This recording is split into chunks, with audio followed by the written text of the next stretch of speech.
Norris veut des changements à Jeddah, après le crash de Schumacher. Alors, il reste plus que quelques heures avant le départ. Lando, c'est un peu tard, hein, quand même, il fallait se réveiller avant. Je pense qu'avec cette aire de voiture, avec la façon dont vous devez les faire rouler et comment elles sont conçues, certains vibreurs tout au long de l'année pourraient être, pourraient avoir besoin d'être changés, et je pense que celui-ci en fait partie.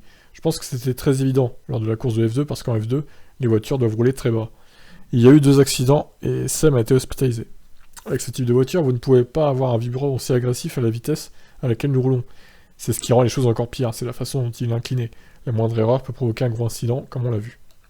Visiblement très inquiet de ce qui pourrait provoquer ce vibreur pendant la course, Norris demande à l'FIA d'effectuer des modifs avant la course de ce soir. Je pense que ça doit être édité pour la course et changer un peu.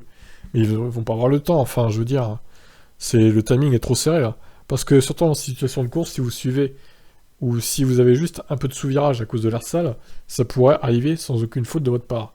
Avec le comportement de la voiture, comment elle réagit à la bordure, elle peut facilement se retrouver en grande difficulté. Donc je pense qu'ils doivent changer le vibreur avant la course. Alors Bottas, un des circuits les plus dangereux, on pourrait avoir ce type d'accident sur tout circuit urbain. Le sport auto est dangereux, mais il ne faut aucun doute que cette piste pourrait être rendue plus sûre, comme c'est le cas sur d'autres circuits du calendrier. Même si c'est un des circuits les plus dangereux, il est plus risqué d'avoir un gros accident, mais c'est aussi comme ça que sont les circuits urbains. Il n'est jamais agréable de voir un accident comme celui-là. Quand vous percutez un mur en béton, avec cette vitesse, ça fait mal. Bottas craint la proximité des murs en béton, comme Norris remet en cause la présence de la nature du vibreur à cet endroit. Normalement, si vous déplacez les murs en béton, un peu plus loin, ça aide.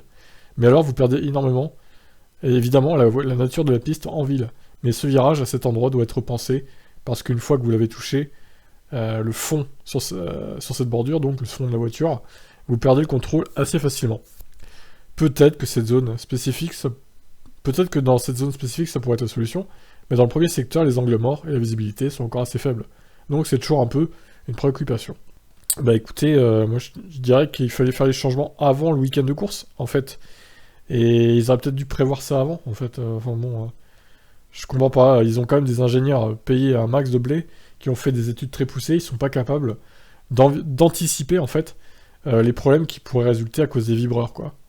Enfin, ça me dépasse, franchement, c'est incompréhensible. Bon, eh ben, à voir si ça sera changé, mais j'y crois pas trop, hein. Allez, bye bye.